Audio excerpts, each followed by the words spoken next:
खबर है कि अंदर अंदर भी लोग का बात हो रहा है जदयू के साथ। बिल्कुल लड़ेगी, अकेले लड़ेंगे अगर चुनाव। सत्ता के लिए तो लोक जनशक्ति पार्टी रामविलास नहीं है। बिहार विधान परिषद की लगभग 1/3 सीटों पर चुनाव होने वाला है। इस चुनाव को लेकर तमाम जो राजनीतिक पार्टियां हैं, उनके उम्मीदवार जो हैं वो चुनाव की तैयारी में जुटे हुए हैं।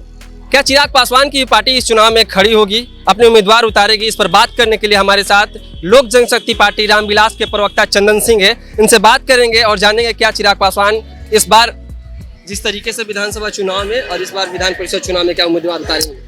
तो देखिए, हम लोग तो बंगाल में भी अकेले चुनाव लड़े, झारखंड में भी अकेले लड़े, बिहार विधानसभा में भी अकेले चुनाव लड़े, अब उत्तर प्रदेश में भी अकेले लड़ रहे हैं। और परिषद की जो 24 सीटें हैं उस पर भी पार्टी चुनाव लड़ेगी। लोक जनशक्ति पार्टी रामविलास के संसदीय बोर्ड के अध्यक्ष आदरणीय हुलास पांडे जी और प्रदेश अध्यक्ष आदरणीय राजू तिवारी जी ने अपनी अनुशंसा केंद्रीय कमेटी को भेज दी है। वहां हमारे राष्ट्रीय अध्यक्ष आदरणीय चिराग पासवान जी अंतिम निर्णय लेंगे। लेकिन अभी तक बिहार विधान परिषद की अधिसूचना नहीं आई है। ओमिक्रॉन भी फैला हुआ है। चुनाव कब होगा यह भी अभी स्पष्ट नहीं है।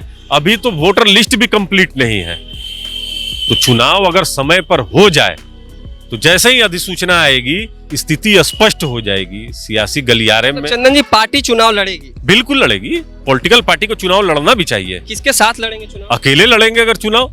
अगर ये तो विषय जो है हमारे राष्ट्रीय अध्यक्ष जी का है कि गठबंधन का स्वरूप क्या होगा, किसके साथ होगा। लेकिन लोक जनशक्ति पार्टी रामविलास के ज्यादातर कार्यकर्ता अकेले लड़ने के पक्ष में है। महागठबंधन में जिस तरीके से आरजेडी और कांग्रेस के बीच खटपट चल रही है, तकरार चल रहा है सीटों को लेकर के, अगर आरजेडी की ओर से अगर लोजपा को अगर ऑफर अगर जाता है तो क्या आप साथ में जाएंगे? देखिए, आरजेडी कभी कांग्रेस से बात करती है। हम लोग को तो खबर है कि अंदर अंदर भी लोग का बात हो रहा है जदयू के साथ। अभी तो राष्ट्रीय जनता दल के प्रदेश अध्यक्ष आदरणीय जगता बाबू भी जो इशारा किए हैं जदयू के तरफ है, तो इससे क्या स्थिति स्पष्ट होती है। तो देखिए, लोक जनशक्ति पार्टी की जहां तक बात है, हम लोग अकेले चुनाव में जाएंगे। हमारे पास बहुत मजबूत उम्मीदवार हैं और हमारे कार्यकर्ता हैं जो जीत सुनिश्चित करेंगे। तो अभी हम ये जो निर्णय है यह पार्टी के राष्ट्रीय अध्यक्ष आदरणीय चिराग पासवान जी बहुत जल्द लेंगे। अधिसूचना आएगी। बिहार विधानसभा के चुनाव में पिछले साल जो परिणाम सामने आए वो बिल्कुल भी कह सकते हैं चिराग पासवान के फेवर में नहीं थे। वो अकेले चुनाव लड़े और इस बार भी पार्टी कह रही है कि एमएलसी का चुनाव अकेले लड़ेगी। देखिए, परिणाम क्या आए नहीं आए, लेकिन क्यों अकेले लड़ना पड़ा चुनाव? जब साजिशन, अगर आपको बाहर निकालने की साजिश की जाए, आपके जो सीट बनते हैं उससे कम दिए जाए, तो सत्ता के लिए तो लोक जनशक्ति पार्टी रामविलास नहीं है। हम तो संघर्ष करना जानते हैं।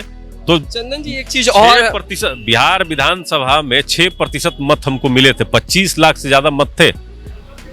और राष्ट्रीय जनता दल अगर सत्ता से दूर थी तो मात्र 12,000 वोट। अगर पार्टी आपकी चुनाव लड़ती है तो कितने सीटों पे आप उम्मीदवार उतार सकते हैं? हम 24 के 24 सीटों पे उतारेंगे उम्मीदवार। हमारे उम्मीदवार आपने पिछली बार चुनाव में उतारे 2014 के परिणाम से, नूतन सिंह आपकी एमएलसी थी, वो भी अब साथ छोड़कर चली गई है। देखिए, उनका विषय अलग है। चूंकि पति जो उनके थे वो भारतीय जनता पार्टी में थे, उन्होंने आग्रह किया, हमारे राष्ट्रीय अध्यक्ष जी ने आग्रह स्वीकार किया।